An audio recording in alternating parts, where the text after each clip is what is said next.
All right, welcome everyone to the Wednesday, October 6, 2021 Garrison Board of Education workshop meeting. Okay, we will now call the meeting to order. Dusty, will you call the roll, please? Jocelyn Apicello. Here. David Gilbert. Here. Madeline Julian. Here. Courtney McCarthy. Here. Kent Schott. Here. Matthew Spicer. Here. Sarah Tormey. Here. Now say the Pledge of Allegiance, please.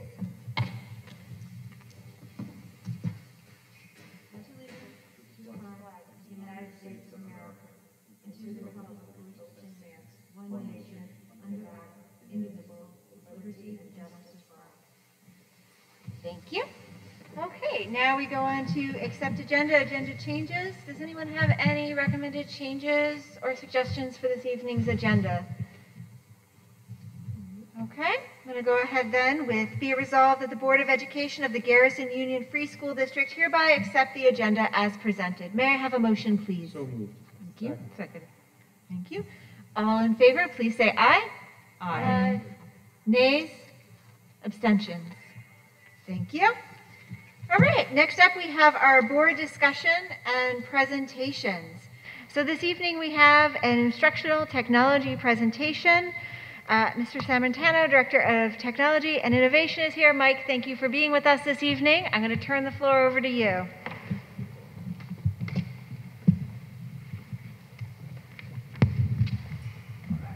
Thank you. All right, good evening, everyone. Thank you for having me. First off, before I dive into the things I want to discuss this evening, I just want to say it's been a wonderful 3 months here. Can't believe how quickly it's gone by, and it was really exciting to come in the summer into the construction project and watch it kind of unfold.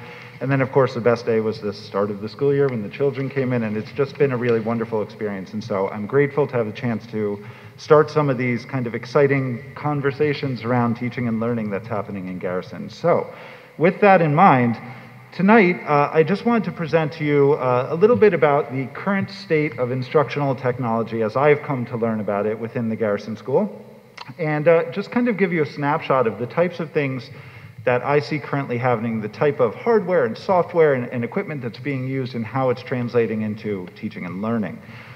So just to give you a quick agenda for tonight, I want to go through a few things. I want to start by talking a little bit about how I tend to approach the evaluation of instructional technology. So when I go into classrooms and step back and look at grade levels and system-wide technology, the kinds of things that I'm looking for to better understand kind of how things work and where there's room for improvement and where there are things to be celebrated. I want to look at our current hardware, so the types of devices we have out, the model that we have in place now, as well as our classroom displays and software, all the different things that go into an instructional technology model. I also want to look at some of the instructional objectives, so some of the things that I've identified as possible changes to explore in the future to help better support our teachers and ultimately our students, as well as proposed next steps. And then just quickly at the end, just some of the concurrent projects that I'm working on, some of my goals in my position as I have joined Garrison. So let's dive right in. The first thing I want to mention is that, I was very impressed by the work that the board and the community did last year around developing the Garrison vision of a graduate. And we know all these, you've seen these all very well. And I think it's a really good guiding principle as we do our future work around strategic and coherence work, as well as I look at some of my objectives in teaching and learning tied to innovation and technology. I'm really trying to keep focused on these as our ultimate goal. So I mentioned talking about my approach to evaluating instructional technology. You may have heard of this method before, this SAMR method. This has been around for more than 10 years now. And as instructional technology really came on the scene, this became one of the key approaches to how teachers are adopting technology in their practice, and the different levels that they take as they become or as they gain expertise in teaching and learning with technology. So a little graphic that kind of walks you through it, which is kind of nice. So the S stands for substitution, and this is kind of a baseline level. We saw a lot of this early in the first days of Chromebooks, going back now, like I said, nearly 10 years when iPads were all the rage in the classroom. What we saw a lot of was teachers using the devices as a substitution tool. For example, if they were to take a worksheet rather in classroom that kids typically would have maybe filled out individually on paper, now what they were doing is basically turning it into a PDF, and students were filling it out on an iPad. Now, there's definitely some value in that. It streamlines the process, it's more efficient. There's definitely a bit of an engagement aspect to it for students, but ultimately we're just substituting one task for another. So we strive to go a little bit beyond that. So that leads you to the A level, which stands for augmentation. So this is allowing the technology to functionally improve the experience in some way or another. So for example, if students, instead of just handing in a written work on a piece of paper, they're giving a presentation using Google Slides, something like that. It's kind of the next step where technology is adding a layer and expanding upon the student's ability to demonstrate their learning. Going further, we have the modification level. So now we're getting up to higher order level uses of technology. So modification, the teacher is actually saying, okay, I have this technology tool. How can I rethink my lesson or my activity in a way that the technology is really going to support it and bring it to a new level? And then finally, what I think we're really striving for across the board is really redefinition. So this is allowing the technology to do something that would otherwise be impossible. Okay, so this is all sorts of creative creation tasks, right? So video creation, podcast creation, connecting with people around the world, all sorts of things that, were it not for technology, would be impossible. So I try and look at technology, whether it's something as simple as what devices students have available to them, to what is the architecture of our network, to what devices teachers have, what displays we have, what our instructional spaces look like. When I look at all of those sorts of things, I kind of have this in mind, and I want to say, you know, all right, well, what level is this going to allow us to step to? How is this going to allow our teachers to really innovate? So I just wanted you to have that kind of model in the back of your mind as we look at some of the more concrete things going forward. So we'll start with where we currently are. So when I came into Garrison in the summer, we didn't, of course, I didn't want to come in and say, oh, we're changing things. I think there was a very good system in place, and we had a lot of really strong hardware and devices available. And so I wanted to build on that, and then really learn about the school and get to know the teachers and the students and understand the climate before really making any changes. So just to give you a snapshot of where we're at, we'll start with hardware in the classrooms. So to me, hardware really falls into three categories. So we have our administrative devices. These are the devices that the administration and support staff use. And in Garrison, at this point, we have a real kind of a combination of devices, which is serving us well. We have Windows devices, desktops and laptops, and we have some Macs like this one right here available, as well as Chromebooks. So we have a nice little collection, and we're able to be somewhat agile in the devices we use so that the administration can use what best serves their needs.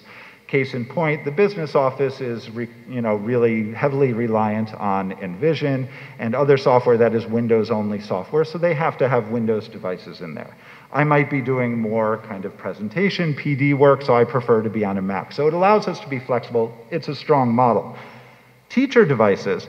So it's my understanding that a little over a year ago, the teachers were given, right around pandemic time, these Dell laptops. These are Windows laptops, which are very good devices, high-quality devices, and they're serving us well. And that's what all the teachers have been using for a while now. And I haven't seen any major issues with them. Windows devices tend to offer some challenges in support and management from time to time. So we have run into some of those issues. Case in point, our teachers, when they're in school, they have to use different credentials to log into their devices than they do at home, which is not the end of the world, but of course it's not the most efficient and streamlined approach. It leads to forgotten passwords and things like that. So we can talk more about that in a bit. Finally, our student devices. So we're lucky enough to have enough Chromebooks for every student in the district right now. We have in our K-5 classrooms carts on wheels of Chromebooks. K through 2 have touchscreen Chromebooks, which enable them to be a little more interactive with the devices when they're being used. And then 3, 4, 5 have standard Chromebooks. And then the middle school this year, we went with a full 1-to-1. This would allow students to actually take the devices home with them and use them in all of their classes. There were a few reasons I did this. I know this was done to a certain extent last year under COVID conditions, but there was a reason I wanted to standardize it. There were a few reasons. One is in preparation for high school. This is the typical model you see in high school where students are given devices and they're using them throughout the day. And so we want to start to build that responsibility and comfort level with a device so students start to learn how to take care of them safely and be responsible for charging them and so forth.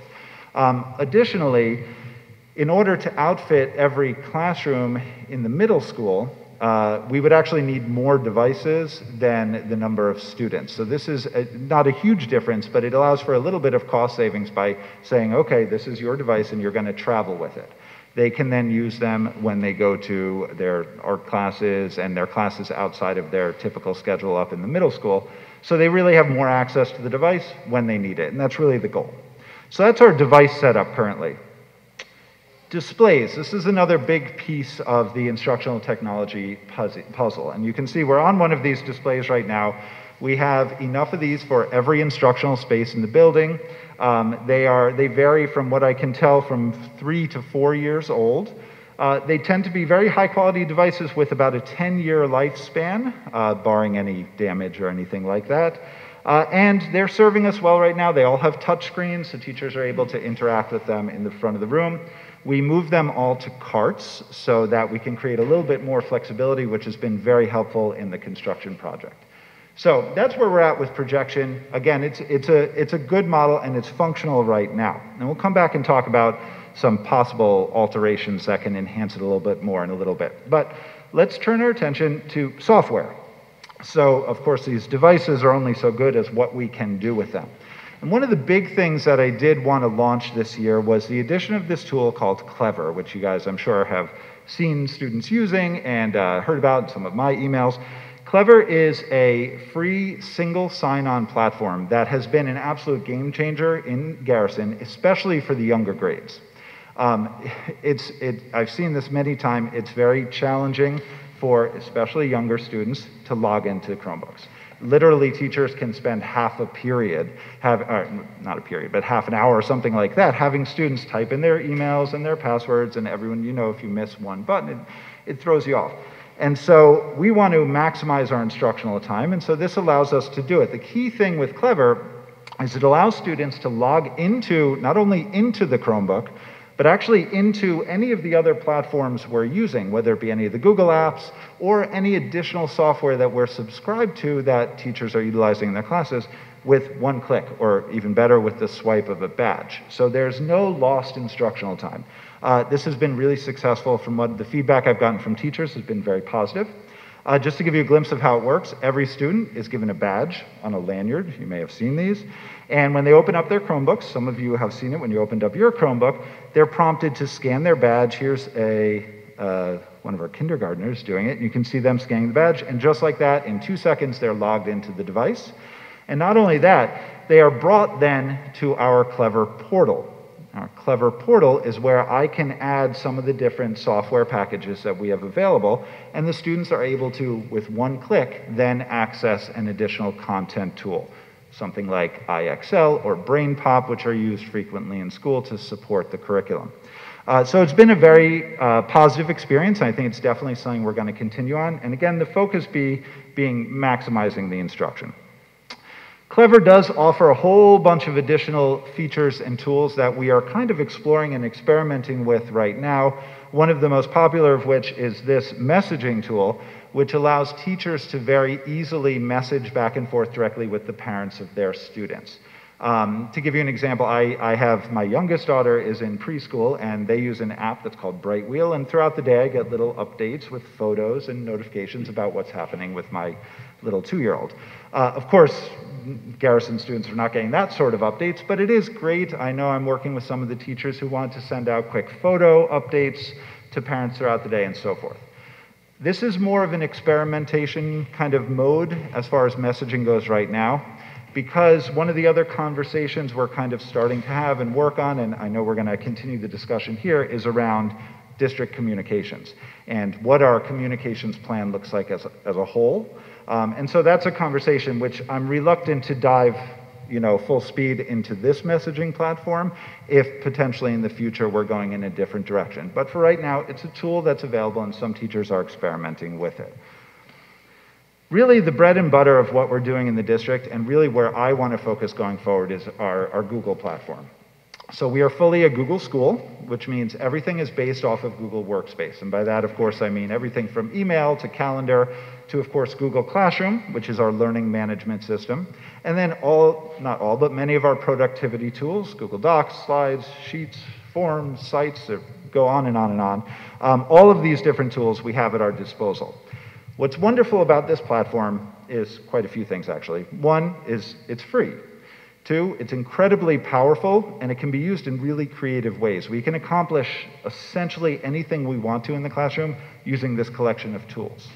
That means we don't have to go out and pay for other subscriptions, and we also don't have to go out and worry about privacy and student data.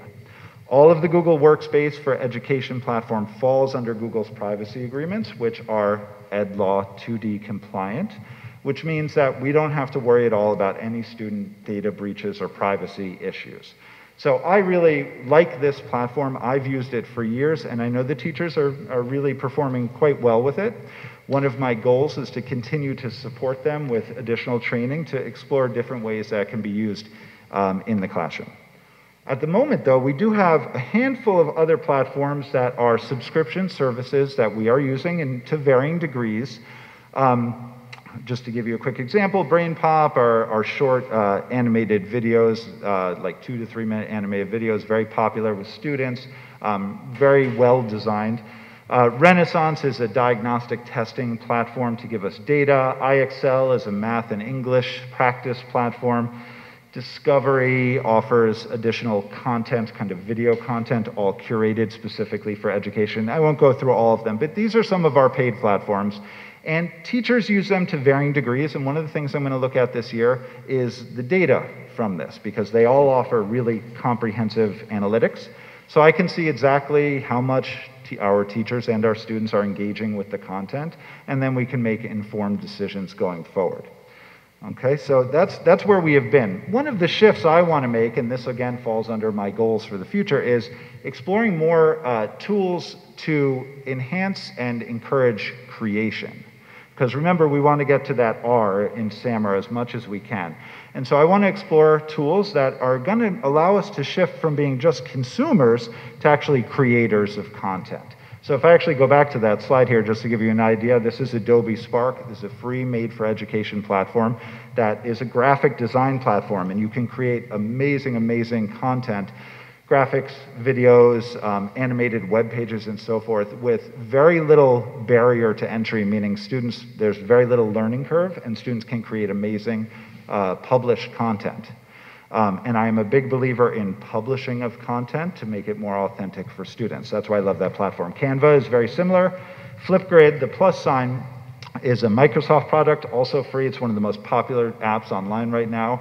And it allows students to have a voice by recording short videos and sharing them with their classmates and commenting each other, and essentially carrying on conversations asynchronously.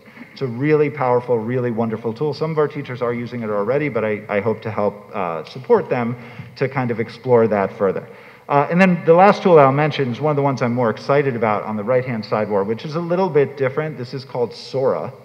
This was widely used in my previous district. It's from a company called Overdrive, which is an ebook platform. And what this app will let us do for a mere, I believe it was $200 for the entire district, is have full access to the entire Desmond Fish digital book collection, as well as a consortium collection associated with BOCES of, I believe it's 8,000 plus books that were purchased by different schools in the area and are now thrown into this kind of cloud where all of our students can go in and check them out and engage with them. I'm a big believer in the power of independent reading, and I think this will help kind of spur that on a little bit. So I'm excited. I'm just waiting for that to be finalized, and then we'll be able to share it with teachers and offer some professional development in that. So jumping ahead, with all of that in mind, I know that was a lot of stuff and I'm going fast, but here's some of the things I'm thinking about for the future. And of course, all of this is going to evolve as I get to know teachers more and get to see the kinds of things that happen, and as we think about the instructional goals of the district. But my main objectives here fall into these kind of categories. So I want us to be as flexible as we can. Obviously, if the last year hasn't taught us anything, it's that we need to be able to kind of turn on a dime and shift and keep high quality instruction going. So one example is being able to instruct remotely should we ever have to again. But a much more granular example of that is flexible instructional spaces. So just as a very simple example, instead of having screens mounted on the wall where they can never move and that space cannot be flexible, we put them on carts and we allow them to be untethered so that teachers, especially after the construction is done, can transform their classrooms for the needs of the lesson they're doing that day, which I think is a very valuable thing. Of course, we want to encourage innovation. And so we want to explore everything from coding and robotics, engineering design, and then of course our ultimate focus is really enhancing the environmental education.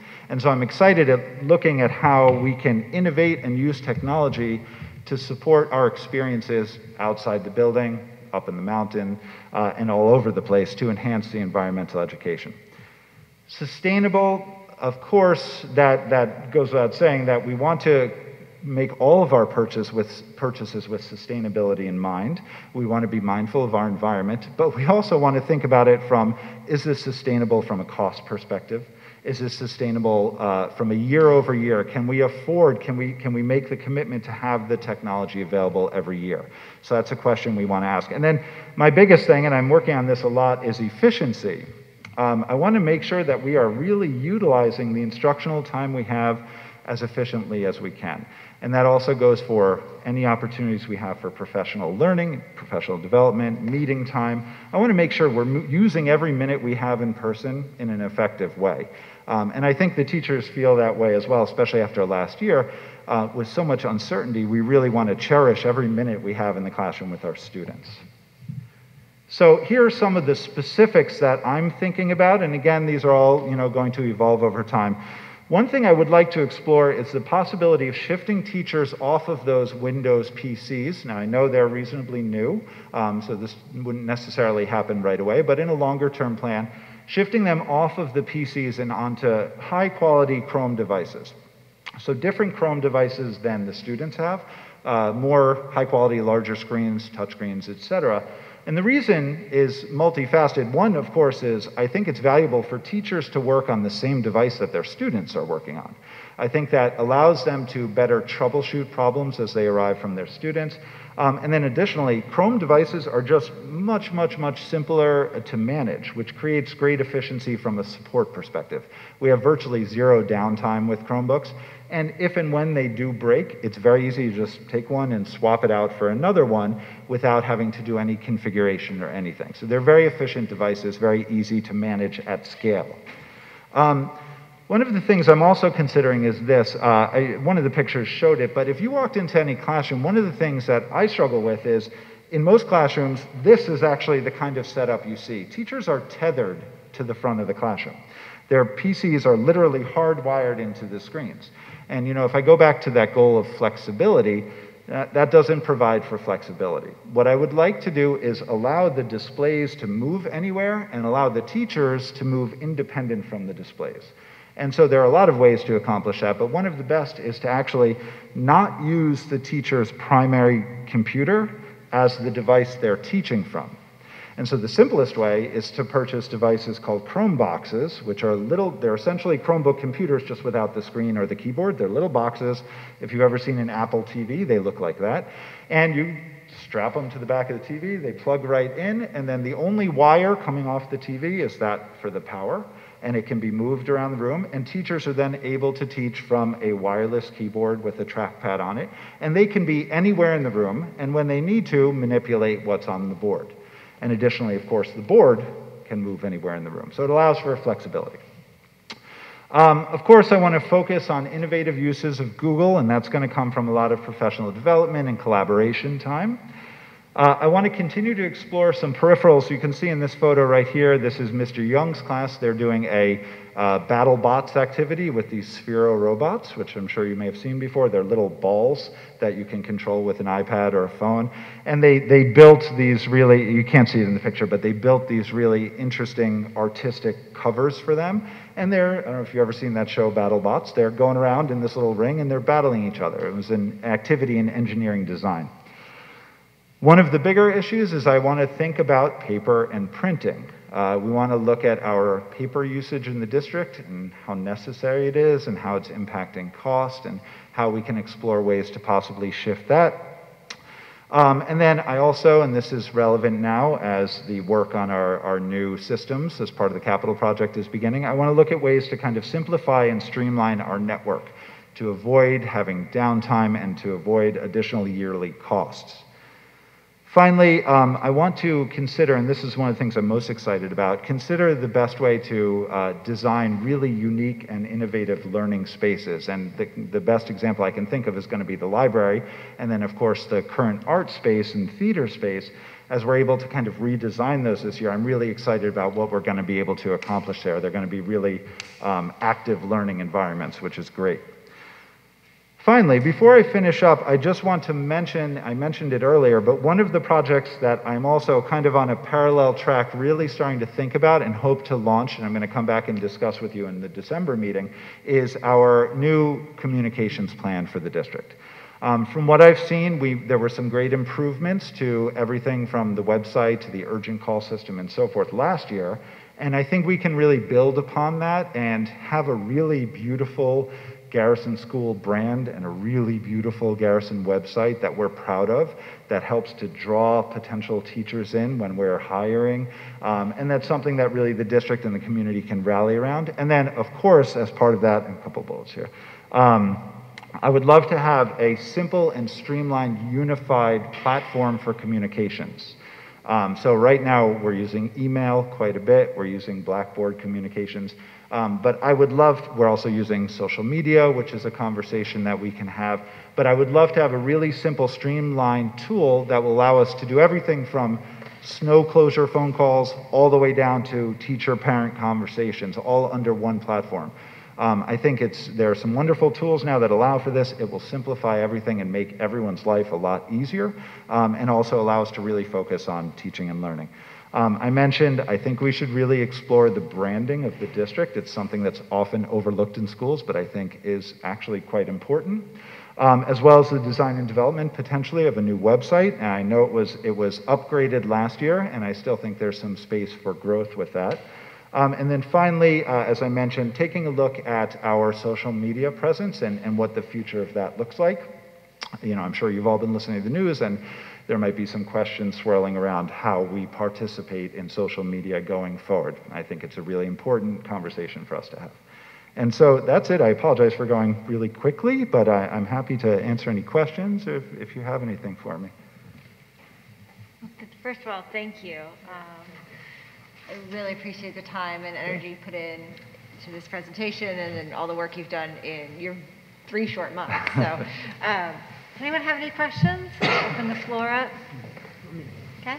I mean, I guess, you know, obviously with what's in the news and your role, what is your philosophy and your role as far as technology for the students at home and having middle schoolers, and how do you balance screen time versus staying off the screen for both social reasons and outside of school reasons, but also school? Like, how much do you believe that technology should be in the home as far as the lessons that are happening?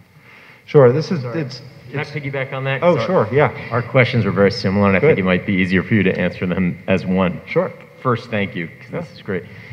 It's the same question, but for in the classroom.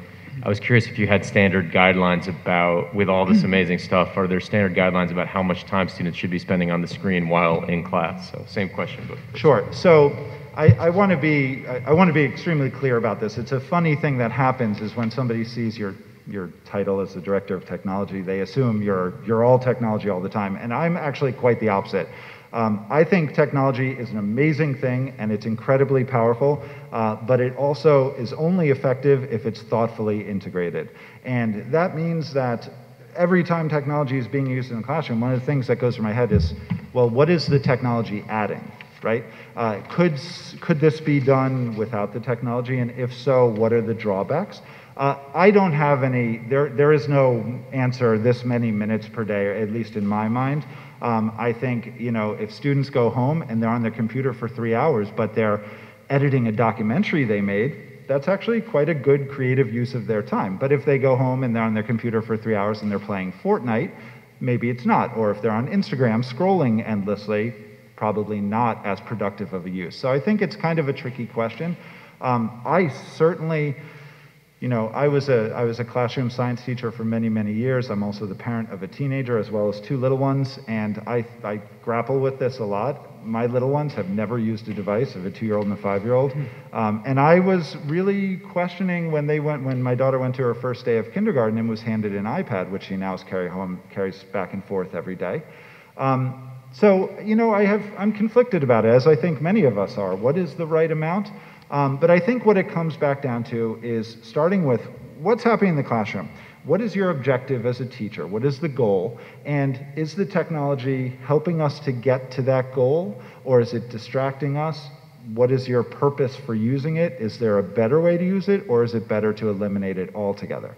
So, these are the tough questions that I think we're grappling with now. I'm sorry if I didn't have a really clear answer, but I'm as fluid on it as I think everyone is. But we have to keep having these discussions to, think about it. Do you think the philosophy of sending individually with the middle schoolers, each having their own machine and taking it home every night, does that kind of change the equation a little bit, that kind of pushes the teachers to, I could see before maybe it's not equitable, you don't know what people have at home, so you're a little less, but now that they all have it at home, sure, you feel like the teachers are using these machines more, or having the expectation that students will use them at home more? Well, I think one of the big things, and one of the real reasons behind that, was actually to allow us a level of control and to help students start to understand the idea of separating your professional life, for them it's their education life, from their personal life. And I actually had that conversation with them when I was distributing those. I said, we want this to be your school device, right? Those devices have filters on them, they have controls, we can monitor them, and they're designed to be used to go onto Google Classroom and review assignments and write in Google Docs and create slides and things like that. I don't think sending them home, the goal was not to have some sort of expectation that now students are going to be able to work 5, 6, 7 more hours at home. It's more to level the playing field and start to help them learn lessons about responsibility. And then, of course, there are going to be situations where there's homework, hopefully not every single night, but when there's homework, it allows them the ability to be creative and do things that they might not otherwise have had the opportunity to do. And then all that aside, it's also a really powerful tool for communication and collaboration, right? So we can have students, I was just working with Mr. Brown, our new music teacher today, on a tool called Soundtrap, which is music editing online. So it's like the Google Docs of music editing. So we have the ability for our students to go home and to be composing a song from 2 different houses at the same time. That's a redefinition of teaching and learning, something that would otherwise really be impossible. So things like that I think are very powerful, and that's really the impetus behind that decision. But I want to say everything is with a grain of salt. As we go on, we're constantly looking for feedback from the community and parents and students and teachers, and these decisions will evolve over time. Maybe we decide next year that that was not the right model, and we'll pivot. But so far, from what I'm seeing, it's been a positive experience, and students are doing well with them. Thank you. Sure. Mike, a lot of us, including me, make a lot of assumptions about the social, intellectual impact of interacting with social media, with the internet and so on. And a lot of people, including me, don't really know what we're talking about. And I wonder if you could tell us, because I suspect that you are very up on this, what really persuasive evidence there is on this. I mean, what's the science telling us, that whether the psychologists or the neurologists or whatever, about how this is changing the cognitive operation of our kids' minds? Sure. I do read a lot about this, and I do think about this a lot professionally and personally. And I did read an article recently that actually identified a duration that was the maximum amount of screen time that students, adolescents should be experiencing without doing any sort of damage. And I believe that number was 3 hours a day. Don't quote me on that, I'd have to check it out. But I know that science is really being studied and is evolving. I don't know if we're ever going to have really a perfect answer. I think all of us would agree that it's not healthy for students to be sitting and staring at a device for long periods of time. As simple as that, especially when we have the world around us, especially here, right? Good. So there's no definitive evidence that the concentration spans are being curtailed or being From what I've read, there are very conflicting studies on this, in fact. So there are studies that reveal benefits to certain types of online activities and brain function and so forth.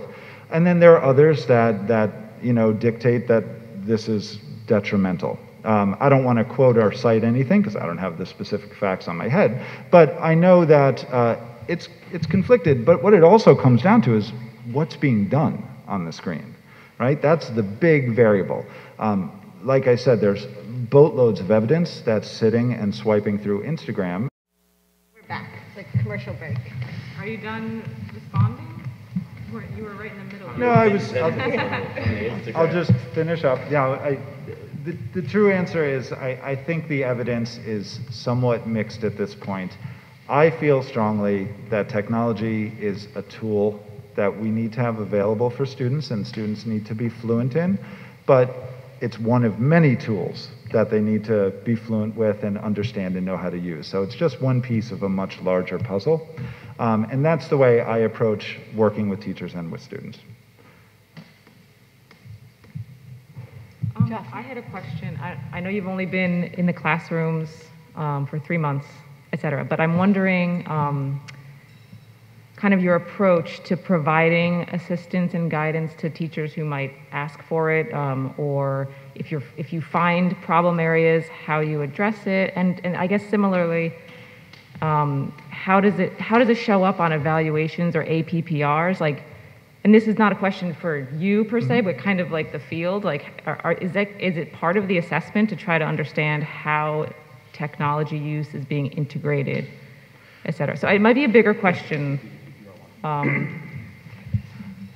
I'll just answer for it, then I'll pass it over to Carl.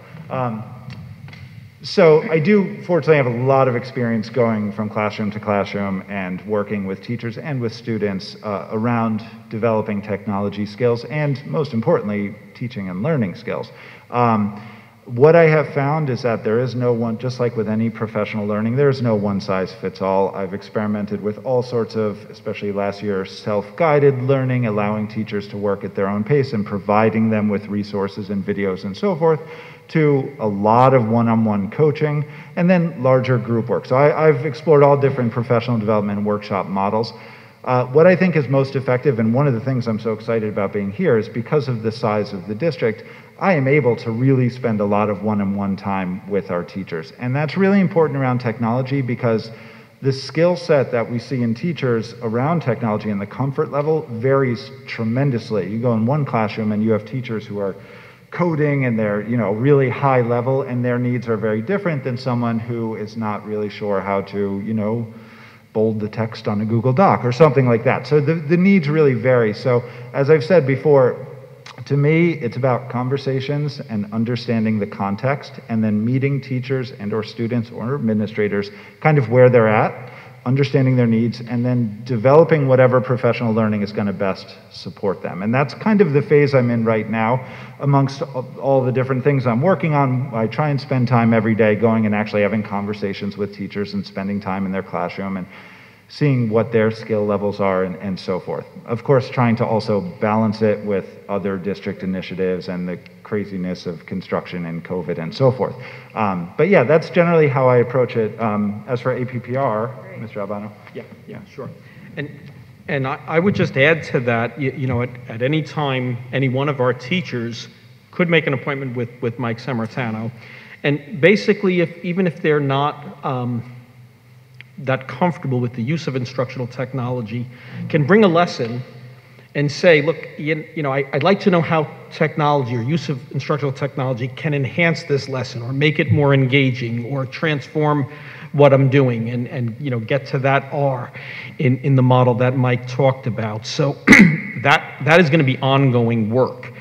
And there may be times where Mike says to the teacher, I don't recommend the use of technology. What you're doing with this hands-on learning is most appropriate. So those are ongoing discussions. With regards to APPR, there is a section for use of instructional tools. We use the Charlotte Danielson model to observe teachers. And again, if there is technology in the classroom that is simply replacing something else, and let's say students are solving math problems, but trying to build fluency. But if that's going on for 40 minutes, then that may be a discussion that you would like to have. Gee, is this the best use of instructional time if students are just solving problems independently on the screen? Probably not. But if it's a few minute warm up and then they're moving on to other activities and transitioning into something using technology, so those are discussions through APPR. There's always a pre-observation conference, then there's the observation, and then after there is a follow-up post-conference. And in my experience, the conversations before and after are probably the most valuable part of that entire process. And I hope that answers your questions. So yeah, how it's being used absolutely will be discussed throughout the observation process.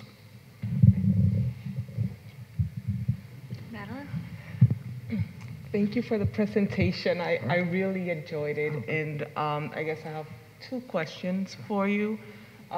One, are we doing anything in terms of next gen when it comes to technology? I know we have a new math program and the science program. Is there a tool that facilitates that or helps both the students and the teachers? And the next one is, I'm excited to learn more, maybe not today, another time, about the STEAM program, like how this connects to any type of STEAM program, project-based learning. I know personally, right, this is definitely a tool, but it can be a really good tool if used the right way. With my architectural background, we started with a pencil, a T-square, and it took hours to just draw that right line. And if it was not right, you started all over again. So that's a lot of hours. From there, we went to CAD, which is two-dimensional. Now we are in Revit, which is the world that we live in. It's three-dimensional. So although the creative process happens separate, the tool that we use to get there has saved a lot of time for us, right? For the whole profession. So I'm excited that that's now like integrating some of that, not all of it, to the school and preparing our students for the future. That's great. So I would like in the future to learn a little bit more how this will help our next gen and STEAM program. Sure. So just, everything we're doing is ultimately driven by state standards, right? So at the end of the day, we're always looking at any lesson, and the question I always think, and this is a general approach in education, is why are you doing that? Why are you choosing to do it that way? How is it getting you to your ultimate learning goal, right? And so the goal is tied to what our standards are, whether they're with any of the standards, speaking specifically about, for example, next generation science standards. So the science standards are very focused on engineering design process, testing, redesigning, and retesting as it applies to all scientific content. And so if you think about that, when you create lessons around that standard, for example, they could be totally low tech or no tech. They could be, like you're saying, starting with, okay, identifying a problem that happens in the environment, for example, climate change, and how can we address that? And so maybe it's the development of some sort of carbon scrubbing tool or something like that. And you could do an entire long project-based learning experience with students where you don't even touch a computer, right? It could be all hands-on models, prototypes, etc. And this is, I already see a lot of this in classrooms where students are doing hands-on work. Miss Arbor's class, her STEAM class right now, they're working on a water wheel project, which is very much focused on just this, identifying a problem, understanding the problem, and building low-tech solutions and testing them and then redesigning and retesting. But a next level extension of that, or something that can take it to a different place, would be bringing in CAD designing or laser cutting, 3D printing, CNC machines, robotics, like all of these different tools, which we now potentially have at our disposal to go a step further. And I think all of those things need to happen in our classrooms, right? Everything from the low-tech pen and paper and tape and scissors and cardboard, all the way up to the 3D design and CNC cutters or whatever it may be. So I think it's a kind of balanced approach. And that's the way I look at all of these challenges, and that's the way I go into professional learning with teachers and so forth. So hope that answered your question. Yeah. Thank you. Sure. Mine was already asked. Okay, I actually have a couple questions. The first is, when you talk about an audit of what we're using in terms of programs and things, do you expect to have that work completed prior to us or around when we start our budgeting process for next year? Absolutely. I have it mostly completed right now based on things we have purchased and information that I have from previous years. The last step in that is going to be actually going classroom to classroom and having conversations with teachers, because often teachers will be using a tool in their classroom and it's just something that they found and they find successful and they're using. And so I just want to make sure I understand all of the different things that we're using. One of the things I'm looking at is the security data and privacy and being compliant with ed law and so forth. And we are actually required as a district to have a very complete audit of the software we're using, as well as providing all of the parent bill of rights and assurances that it's compliant with the regulations. And so, yeah, I was just on a call with the Lyric the other day about a tool they provide, and it's one of the ongoing projects I'm working on, and it will definitely be completed prior to budget time, because it has to be, but also because it has implications for next year's budget, of course. So, Great, yeah. Thank you. And then my second one is, I'm excited about the idea of how you think about technology in the forest. So less a question, but more maybe looking forward to in the next time, next presentation, future presentations, hearing how we can perhaps integrate technology, maybe not as in like a device in the forest, but what does that mean? What does that look like to further our environmental science goals? Sure. Just to comment quickly on it, Yeah. It's something I think about a lot as well, and it certainly poses unique challenges because you're off the grid, as they say. But I will say, we were just about to share some photos of I believe it was our 6th graders up in the woods, and they were identifying mushrooms using the iPads. But we've also talked about things like creating self-guided forest tours by posting, instead of trail markers, posting QR codes that offer information. Or there was a great example I was reading recently about story walks, where you actually, for very young learners, you post a page of a story laminated on a tree in the woods, and the students actually incorporate a hike and are exploring nature as they're reading this story. And of course, the story is related to nature as well. So they're actually coming all together and gathering around a tree and doing a read along of one page, and then off hiking and looking for the next page and actually working their way through a story. So it's a literacy activity, it's a collaborative activity, it's a nature activity. Low tech, but certainly engaging and interesting. So yes, we're having lots of conversations. I think it's one of the most exciting things, definitely. Great, thank you. All right, any further questions? Well, thank you for your time. We really appreciate you coming out tonight, Mike. Thank you. All right. Okay, so next up, we are going to move on to reflections of our combined board retreat with Haldane Central School District Board of Education. For the public, we had a joint retreat with Haldane at the Pavilion with our equity consultant from last year, April Francis, who came up for an in-person meeting. It was great to see them. So I just wanted to take a minute to reflect. There is also a letter. Do you have it? Hold on. Oh, read off for us, please. Yep. That I will share. It just says to thank you for hosting our joint Board of Education retreat on Saturday, September 25th. We enjoyed our time with April Francis and found the discussion surrounding equity in our schools to be timely and worthwhile. We look forward to future opportunities for our boards to work together and wish you continued success this school year. And that's signed from Phil Benante, Dr. Phil Benante, the superintendent at Haldane, and Jen Daly, their board president. So it was a nice way for us to come together, and I just thought some of our members might wish to share some of their thoughts and reflections on the work we did. I can go first if you want.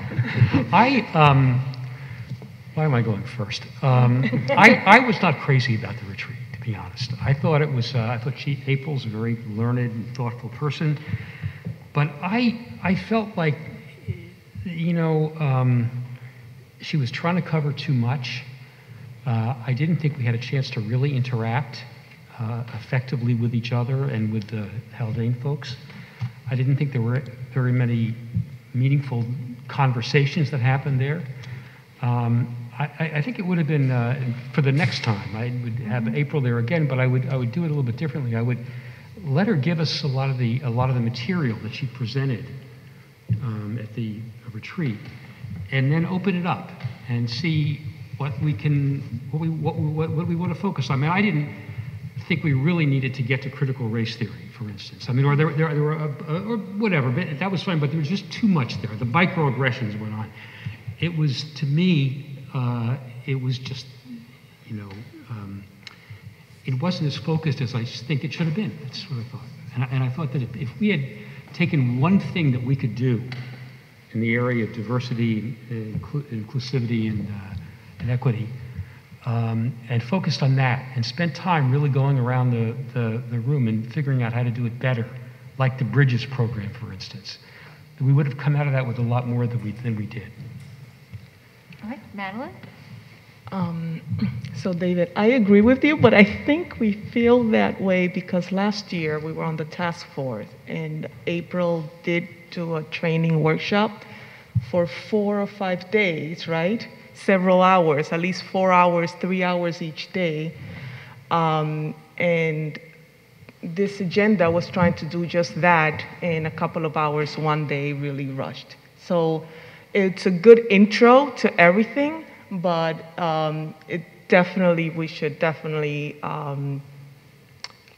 go through it a little bit more and select the topics that we need to focus on a little bit more, like the next steps or the Bridges program and so on. But I found it helpful, but it was more of an intro of a lot of the definitions, ideas, words that are being thrown out there now.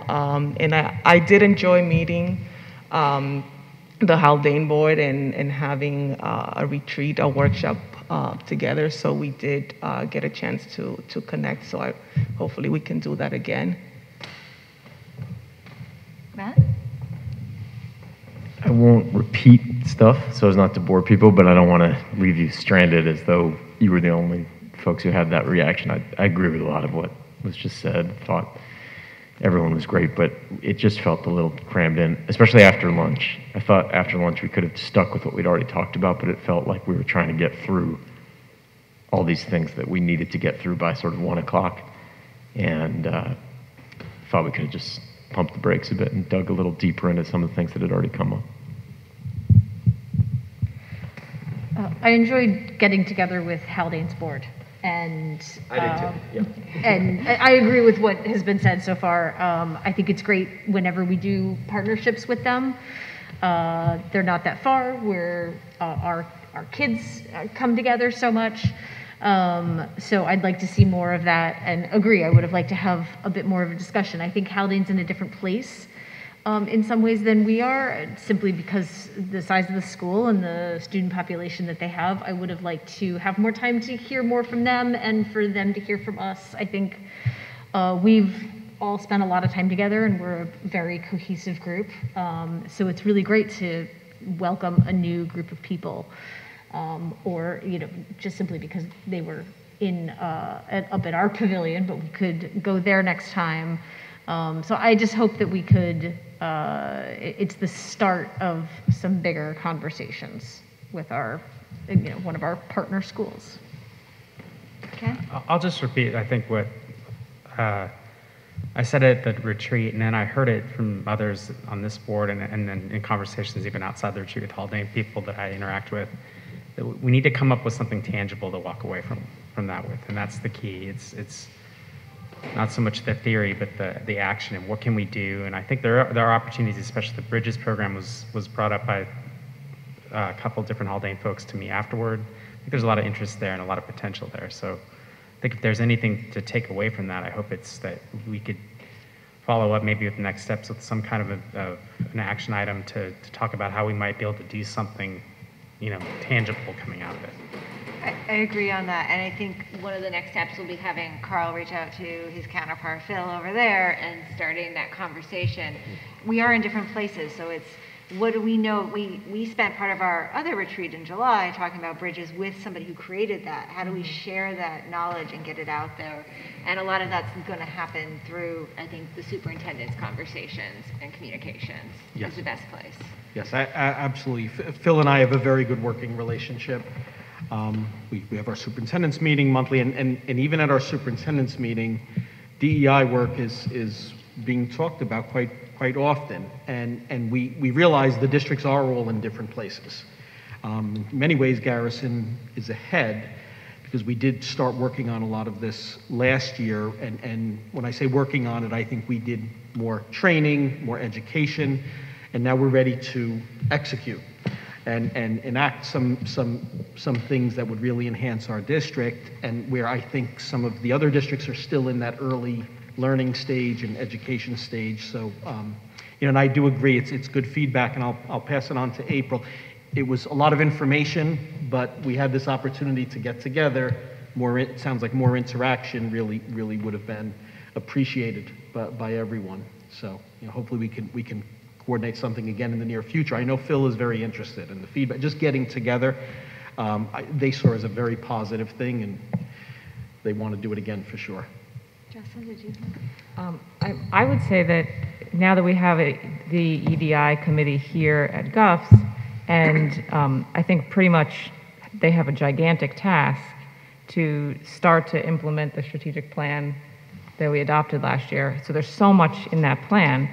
And it sounds to me like something at the board level that we talked about at the retreat, like we're all interested in Bridges program. So I think that is such a huge undertaking, and being patient to recognize that we're all so interested in it, figuring out how the EDI committee can help start that, but also understanding that I think a lot of the committee work is going to be looking at curriculum and professional development, and so just figuring out. So I'm very open to you all guiding me, and then Matt and Courtney are on the committee as well, to like how do we get to the Bridges goal. Meanwhile, we just are starting as a committee and trying to figure out how to start picking apart some of the strategic plan. So please give any ideas, and if it means another retreat someday that we all talk about, try to find a date where we can all do it, sure. But yeah, I think that's really an ultimate goal, and I think it's just going to take a little while getting to it, unfortunately, right? I think my thought was, I do appreciate the comments that it was nice to come away with something more tangible. I do think it was rushed towards the end. I think we all recognize that. But I think it's wonderful that we were able to come together with somebody else who's in a different district, who's in a different place than we are, because we did a lot of work. And I think part of this work, when we talk about equity and diversity, is reaching out, finding people where they are, bringing them with us forward. Because if it's only one of us coming forward, it's not great work. So I thought that was really meaningful, even though it does mean maybe it slowed us down, some of us who have been through some of the trainings. I hadn't been through the training, so I thought a lot of it was really interesting, actually, and engaging. But I probably could have watched those videos at home, too. So, all right, anyone else have thoughts or comments to add? And yeah. And I don't know, Carl, if you're going to get to this, is the idea to maybe a pilot bridge program and see if Haldane or any other Peekskill or any other district are interested in joining, and if so, like that I don't know, are you planning on talking about that a little bit later on? Great. Well, it wasn't part of my comments this evening, but the answer is yes. I think we're unanimously would like to move forward and pursue a Bridges program. What Jocelyn said earlier, though, I think is important. I do think you don't want to rush a program like that. I think you want to make sure it is well planned, that the people that would be leading that program have the proper training to facilitate discussions or courageous conversations, as we refer to them. So there is some planning, and there's a coordination between two districts. So it's not only Garrison, it's the partner district. And yes, I do plan to have further conversations with Peekskill, potentially even Highland Falls, and if Haldane, if Phil Benante and Haldane is interested, I think there's some room, for a partnership amongst all these schools. But there's a lot of coordination and planning. David. Carl, is it realistic to expect that a bridge program can be launched next September? Absolutely, absolutely. I think this year it's a planning year this year. But I do, David, and what I would like to do, there may even be some budgeting. There's transportation. It's a practical matter, but if we're going to get together, we talked about technology this evening, and we do have the ability to be on a Zoom call, but I believe it would be much more effective to engage face to face and do it in person. But there would be a transportation, practical, budgetary impact that we need to discuss. And maybe we can have a discussion at some point in the next meeting or two about where we would need to be by May or June in order to launch this thing in September. Absolutely. Absolutely. I think the first step is to identify who is interested in partnering with us. And I have a pretty good idea of that, but I will give me till the next meeting, and we'll also be meeting with our DEI committee, and I'm sure we'll be discussing it. So, yes. Okay, and I'm happy to reach out to Haldane on behalf of our board and suggest that if they wish to get together again in the future, to please let us know whether it's on this topic or another topic, so that we can continue to come together and have joint retreats, which I do find valuable. Any other questions or comments?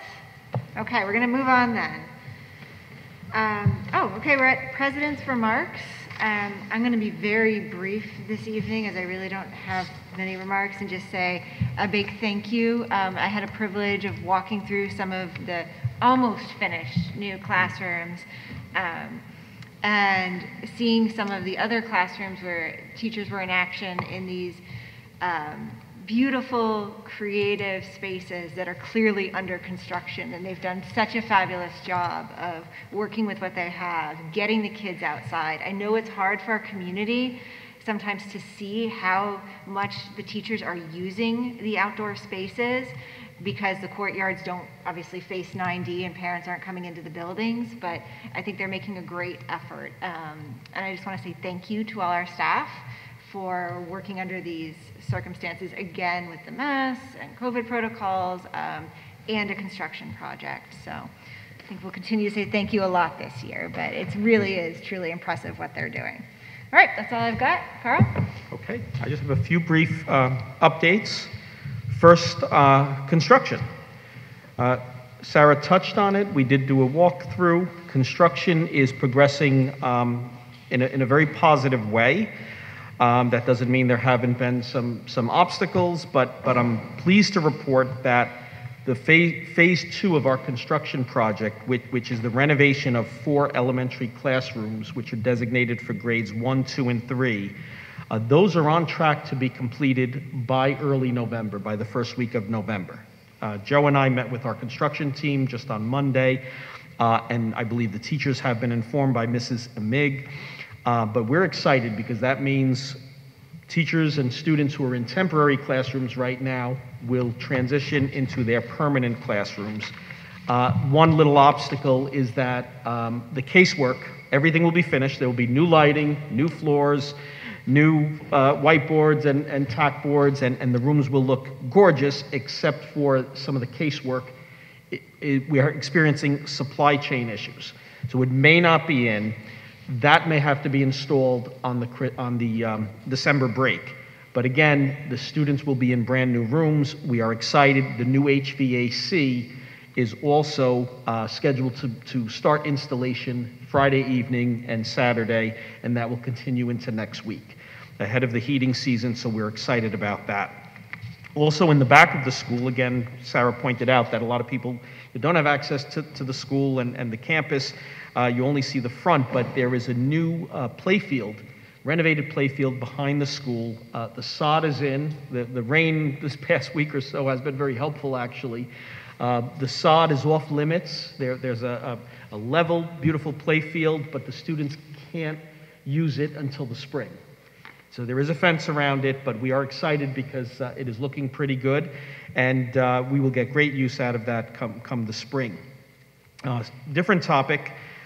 We continue our weekly testing for COVID. Nurse Melissa has been doing that every Monday with assistance from a nurse from the Department County of Health that is free of charge to the district. It's funded through a grant. Since the beginning of school, she's tested 65 individuals. We're thankful all have been negative, which is great, but of course there is always that possibility. COVID is out there, but we're taking a lot of precautions, and thanks to Nurse Melissa, we're doing a great job helping to keep everyone safe. Lastly, kind of related to what Mr. Sammartano was talking about, I need to really give a congratulations to Mrs. Arbor.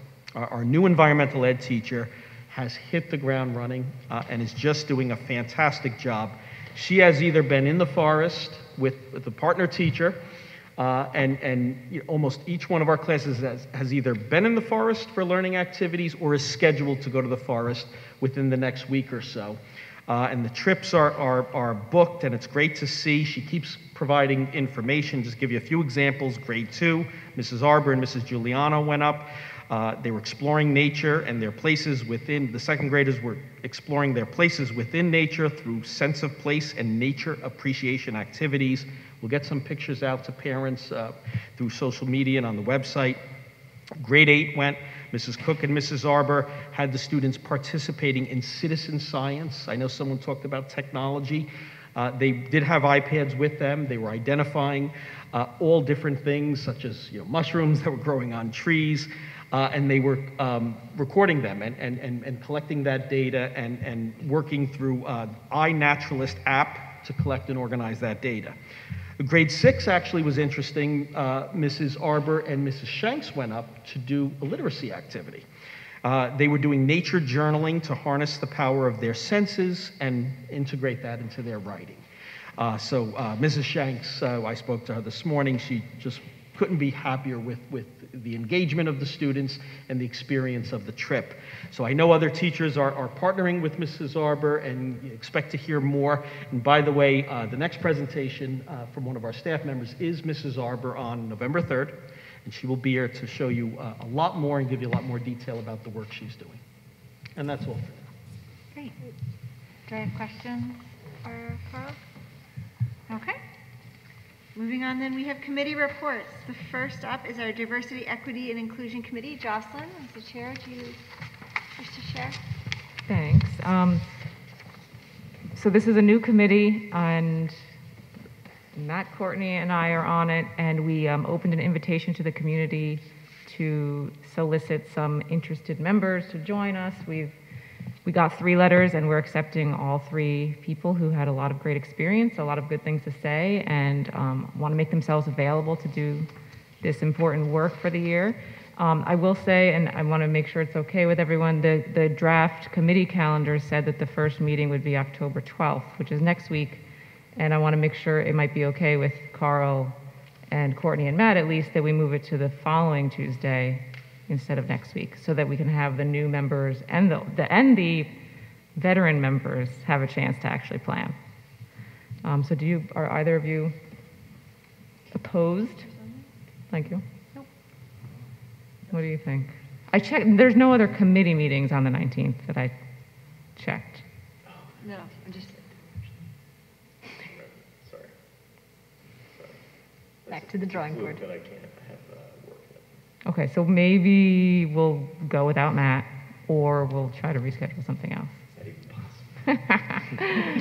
Anyway, we'll deal with those logistics then offline.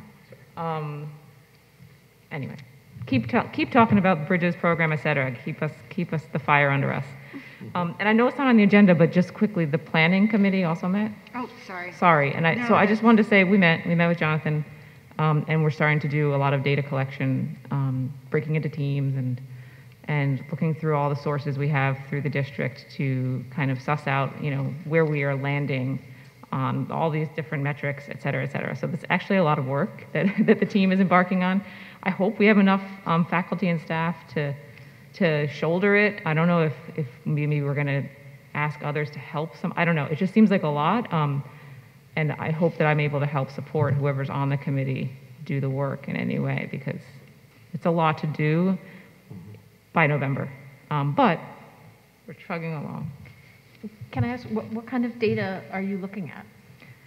I can only speak so I'm on the group that's kind of about like support systems in the district. So I'm looking at things like policy and communications, and I forget something else, but the point is I have great access to the policy information and communications information because I'm on the policy committee. But I think for a lot of the teachers, if I were to pull it up, maybe I'll just share it maybe with the board sometime.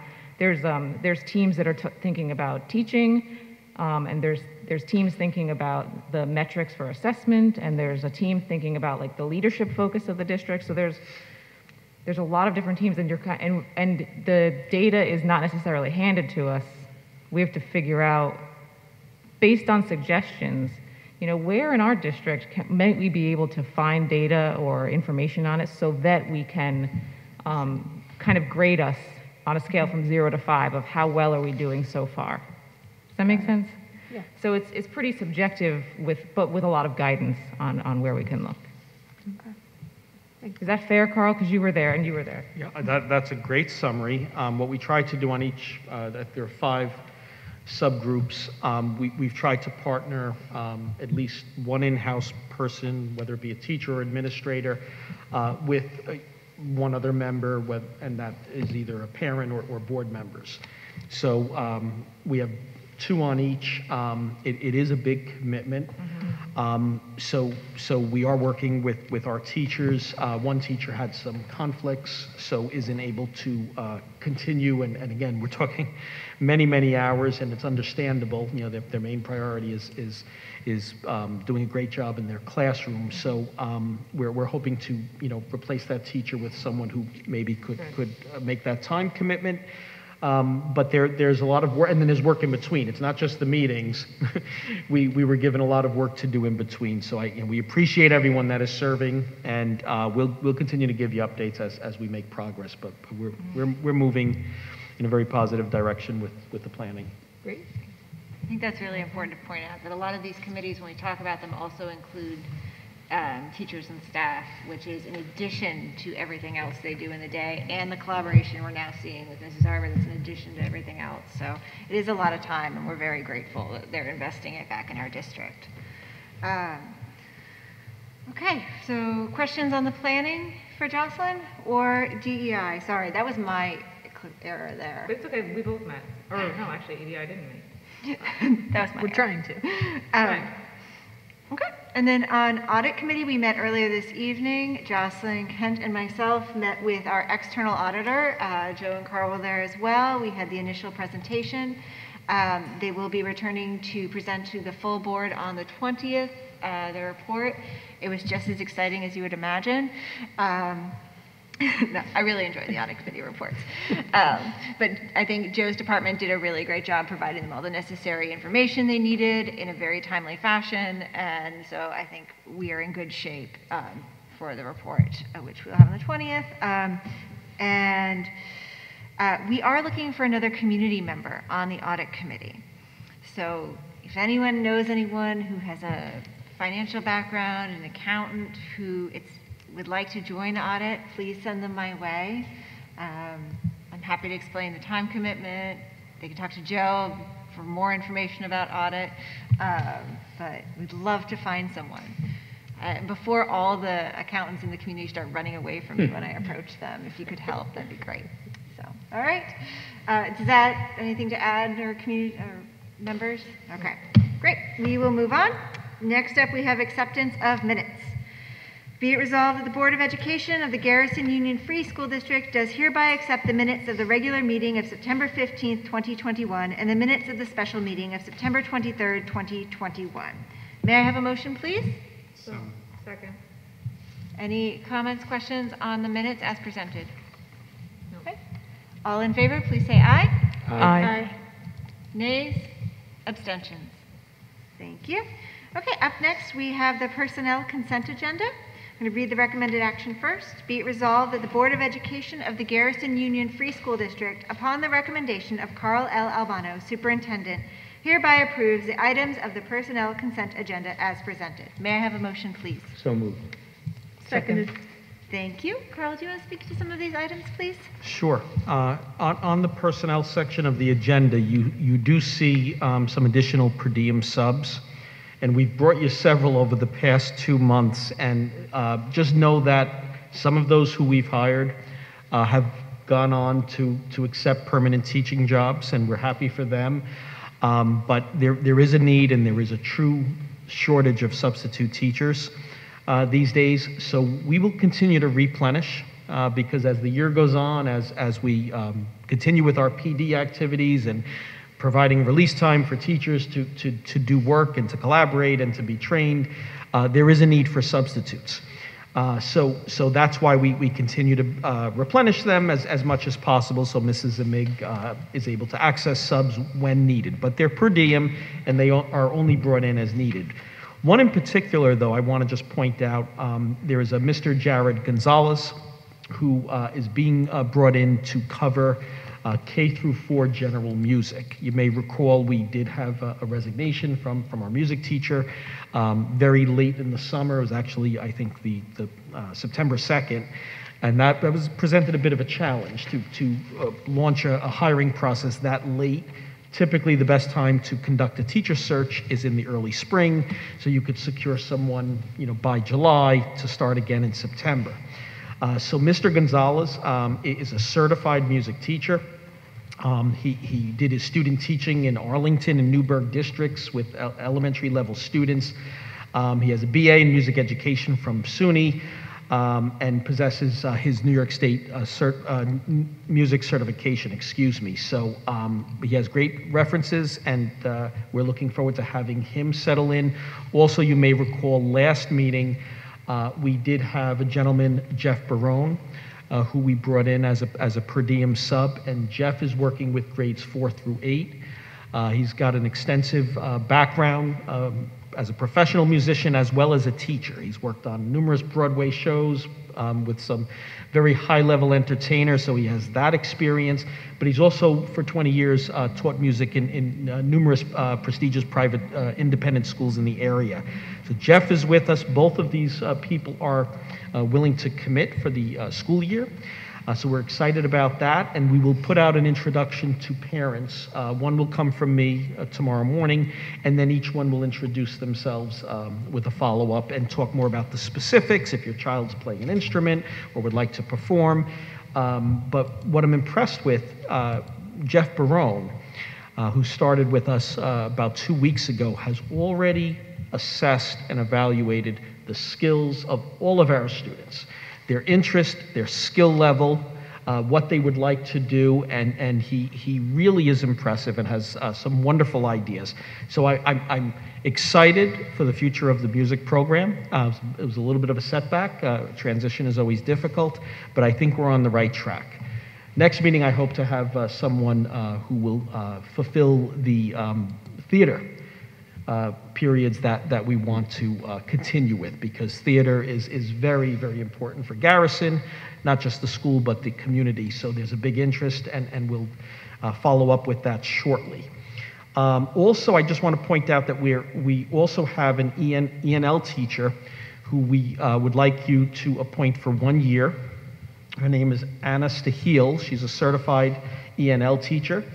She comes very, very highly recommended. Her references were outstanding. She's got really solid experience, and she's certified in TESOL for grades K through 12, and also French. She's fluent in French. So she will be fulfilling, our ENL is a part-time position.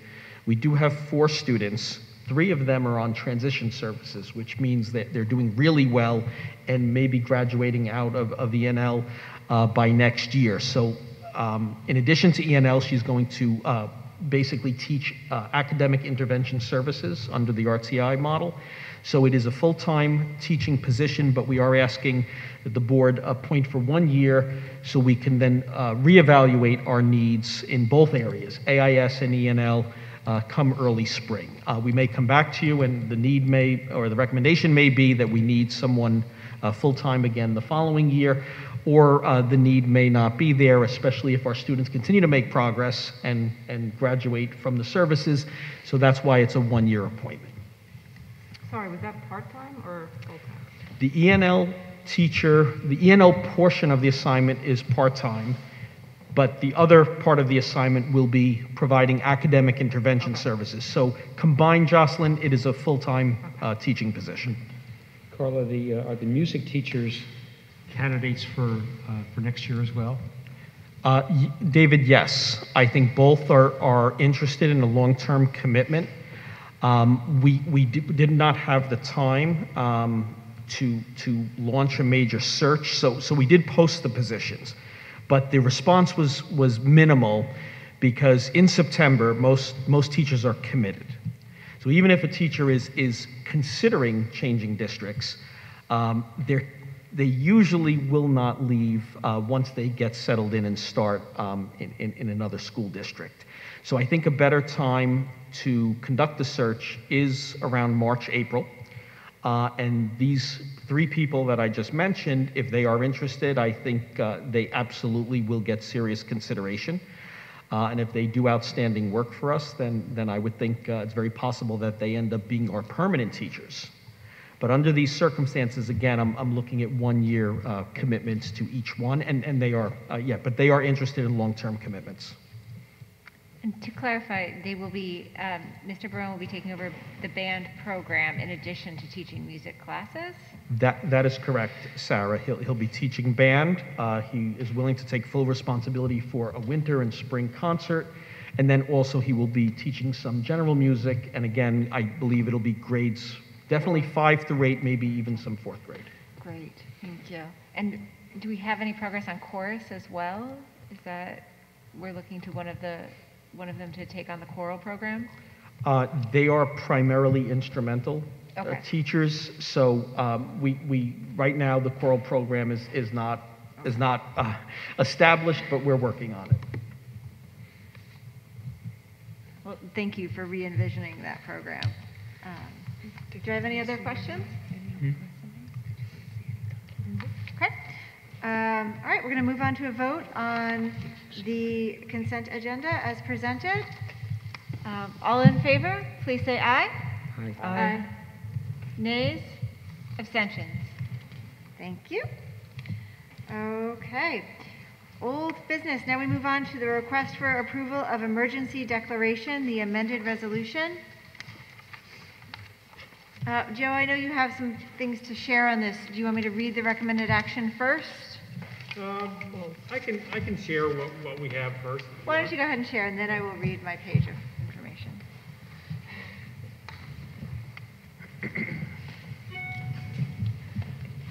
Okay.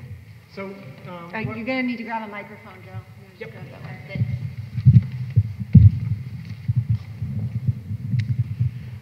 So what we have here is a picture of the work area. There is a area of shingle roof that's part of the 1908 section of the building that is connected to the foam roof, which is the lighter gray portion in the picture. So there's a leak that is occurring at the joint of those 2 roofs. The shingle roof itself is not covered under any warranty, but the foam roof is. So any of the repairs that are to be done on the foam roof is going to be done under warranty, and that will be no cost to the district. Go on to the next slide. this is just another another image of what part of the roof that we're replacing. And then that's just the architect has done some design as far as what kind of detail is going to be required on the flashing on the top and the bottom of the roof section. So this roof section is going to be, there's 2 layers of asphalt shingles, and then there's a layer of a waterproofing material underneath that has asbestos in it. So in order to really repair this roof and do it the right way, we have to rip all that off, put down new plywood and new waterproofing, flashing, and new shingles. So this is a shot of the joint between the 2 sections. So what you see is you have, because there's 2 layers of shingles and there's not necessarily adequate fasteners, we have a number of shingles that are coming off, and then we also have the joint between the foam and the shingle area is the foam is delaminating, and then water is going under the foam and getting trapped in the 2 layers. This is just another shot from the roof that shows the section of so that whole side of the roof is going to be taken off. The cap shingles on both sides, as well as redoing the flashing on the top and the bottom, and that together with the warranty work that's going to be done on the foam should solve the problems we have. As you can see in part of that picture, we have a tarp over part of the roof because it is leaking there. So you got 2 layers of asphalt on top of the waterproofing, and it's not covered by a warranty, and generally a manufacturer is not going to warranty shingle over top of shingle. And this was probably done in the past as a cost limited way of repairing the roofing, and it's not really the right way. So we're trying to do things the right way. This is a project that was submitted to SED. We've already filed the emergency paperwork with them. The way emergency projects work is you file your initial notice, you get a project number, you do the work, and then you submit to SED at the end. So that's so we have the architect is involved, and we have a abatement contractor involved. We have the third-party monitors involved, the roofing contractor, and then for the shingle roof, and then the roofing contractor for the foam roof, which is going to be done on under the existing warranty.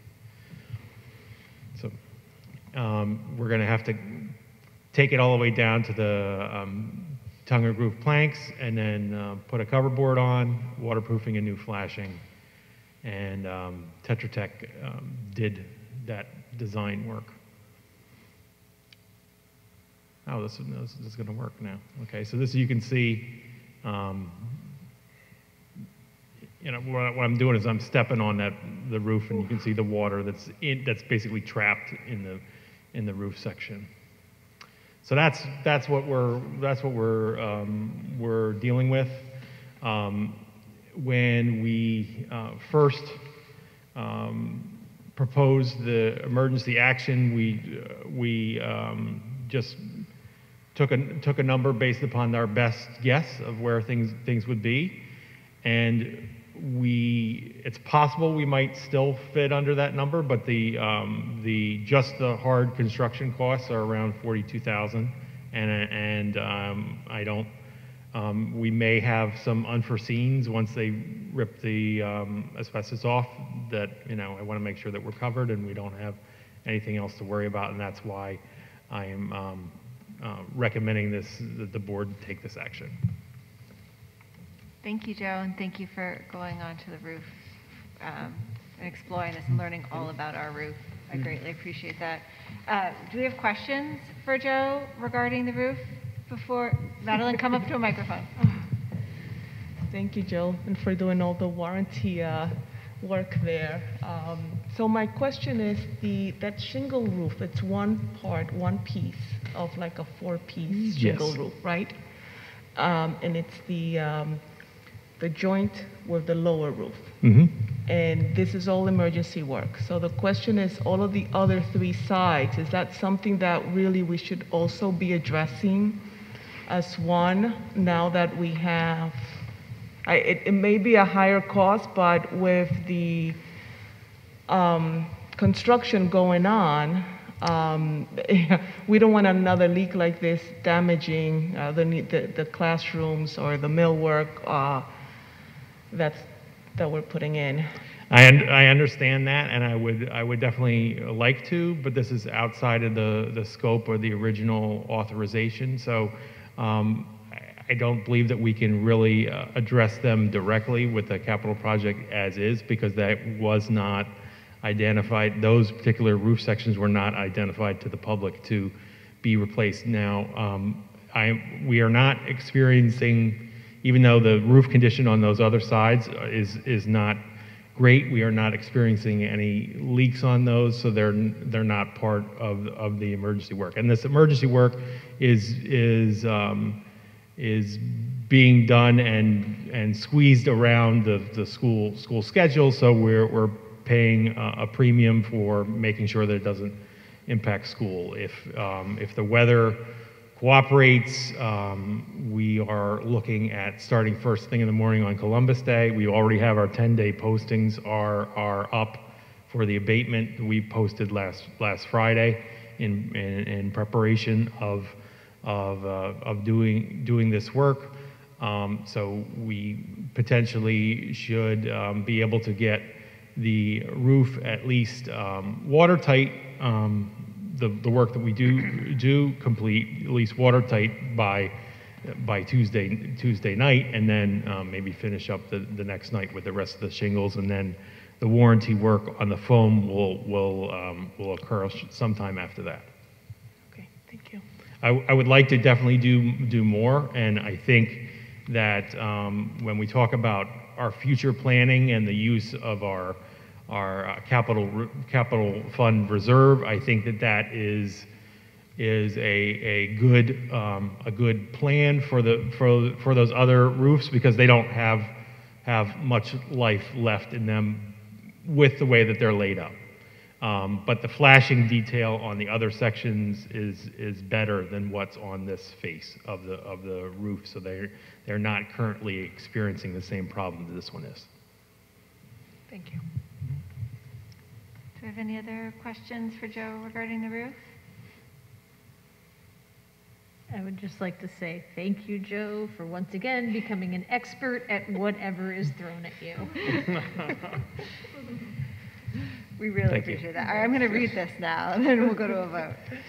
Whereas on July 13th, 2021, the board adopted an emergency resolution to retain National Roofing Partners to repair, replace the roof at the district school building in order to preserve the district's property and to assure the health, safety, and welfare of students, staff, and members of the community in the school building, and to expend from the unappropriated fund balance as a non-reoccurring ordinary contingent expense in an amount not to exceed $50,000 for such purpose. And whereas since the adoption of that resolution, it was discovered that part of the roof section containing hazardous materials that needed to be abated as a part of the roof repair replacement, that the OIMA contract was unable to be used for these purposes, and that additional architectural engineering work was required to complete the project. And whereas the completion of the repair replacement of the roof on an emergency basis continues to be required to preserve the district's property and to assure the health, safety, and welfare of students, staff, and members of the community in the school building. Now, therefore, be it resolved by this Board of Education as follows. Section 1. The Board of Education determines that the condition of the roof at the district school building continues to affect the health and safety of students, staff, and community using the school building, and that the repair, replacement, and remediation of the roof continues to require emergency immediate action to preserve the school district's property and to protect the health and safety of students, staff, and the community using the building.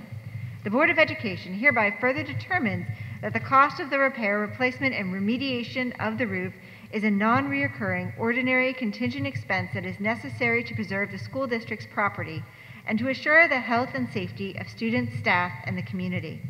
Section 2. The school district is hereby authorized to undertake the repair, replacement, and remediation of the roof and to expend from the general fund an amount not to exceed $80,000 for such purpose, and the board ratifies any action already taken in that regard. Section 3. The superintendent of schools is hereby authorized to file any necessary and proper paperwork with the state education department in connection with the emergency repair, replacement, and remediation of the roof, and to work with the school district's architect, legal counsel, and other resources to immediately accomplish this action, and the board ratifies any action already taken in that regard. Section 4. Due to the emergency situation, a contract for the repair, replacement, and remediation of the roof was and continues to be required to be awarded immediately. Therefore, the school district is authorized to forego using competitive bidding for the repair, replacement, and remediation of the roof.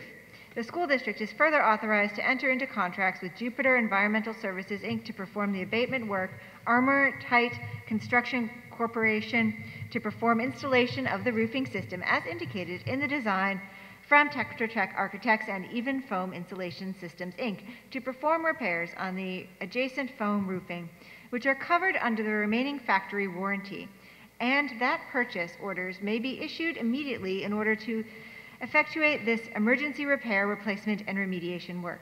Section 5. This resolution shall take effect immediately upon its adoption, and all other conditions of the board's July 12, 2021 resolution remain in effect. May I have a motion, please? So moved. Seconded. Okay. All in favor, please say aye. Aye. Nays? Abstentions? Thank you. We now move on to new business. We have CSE, CPSE recommendations. Sorry, my page is right over. Be it resolved that the Board of Education of the Garrison Union Free School District approve the Committee on Special Education, CSE, and Committee on Preschool Special Education, CPSE, recommendations and student placements 17542. May I have a motion, please? So moved. Second. Thank you. All in favor, please say aye. Aye. Nays? Abstentions? Thank you. Next, we have a request for approval to accept donation microscope. Be it resolved that the Board of Education of the Garrison Union Free School District, upon the recommendation of Carl L. Albano, Superintendent, hereby accepts the donation of a Euromex brand professional grade science microscope donated by Richard and Peggy Neal of Garrison.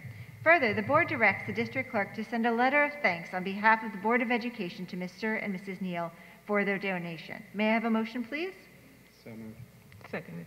Thank you. Carl, did you want to speak to this one? Just express our appreciation to Mr. and Mrs. Neal.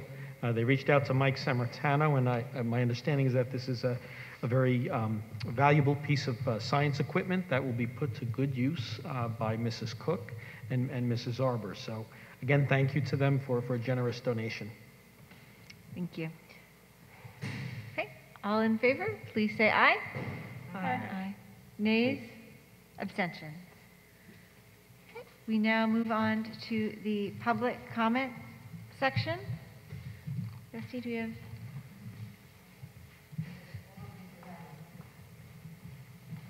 While she does that, public comment is intended for members of the community to speak openly and voice concerns.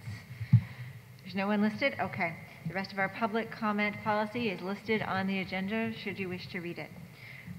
We will now then move on to board member comment and other discussion. I'm going to start at the top of the list tonight because you don't remember, do you? Okay, Jocelyn? No comment. All right. David? I shared with the board the letter from our neighbor, Kristen Sorensen, yeah. Kristen Sorensen about her efforts to reach out to Colonel at West Point about the Afghani refugee families, and I just wanted you to know that Jocelyn and I are going to discuss later how and either through the DEI committee or some other way to move forward on encouraging this process of helping an Afghani refugee come to Garrison. Thank you. Madeline? Just one comment. I don't know if everyone knows that the NISPA convention was canceled. There is a free session for all to attend virtually on the 25th, if you want to be part of that. And the business meeting is still virtual on the 18th, so I'll be attending that. Thank you for attending on our behalf.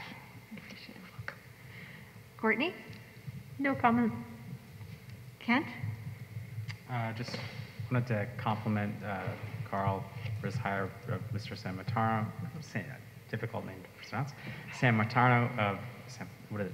Mike. You Mike. got it. There you go. My wife will laugh because during the open houses, the teachers kept saying his name, and it was clear they were also struggling with it. So anyway, very, very good presentation tonight, and obviously a guy that has thought a lot about this, is up to date on this, and will be a valuable asset for our school. Thank you. Matt? I would agree with all that. Also, just a general reminder that any teachers who got their Pfizer shot in January or February, their second shot, you're eligible for your booster. Thank you.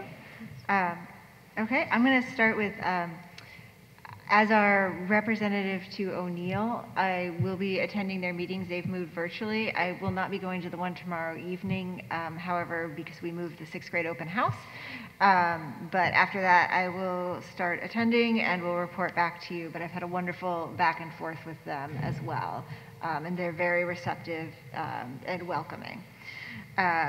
And also then I want to wish Matt a happy birthday. Oh, yeah. So thank you for attending a board meeting on your birthday. Next time we'll bring... Gift of a board meeting on my birthday. I know, isn't it the best? I'll let you know when my birthday is so we can schedule, guys. Okay, next we have executive session. Be it resolved, the Board of Education of the Garrison Union Free School District hereby enters into executive session for the purpose of receiving legal counsel. May I have a motion, please? Thank you. Seconded. Thank you. All in favor, please say aye. Aye. This Nays? is in honor of Matt's birthday. Of course. Nays? Abstentions? Okay. We will adjourn without taking further action. Thank you very much. And I will see you all. Do we need to head to the conference room? We do. All right. Do we need to take our chairs? Take our chairs? Yep.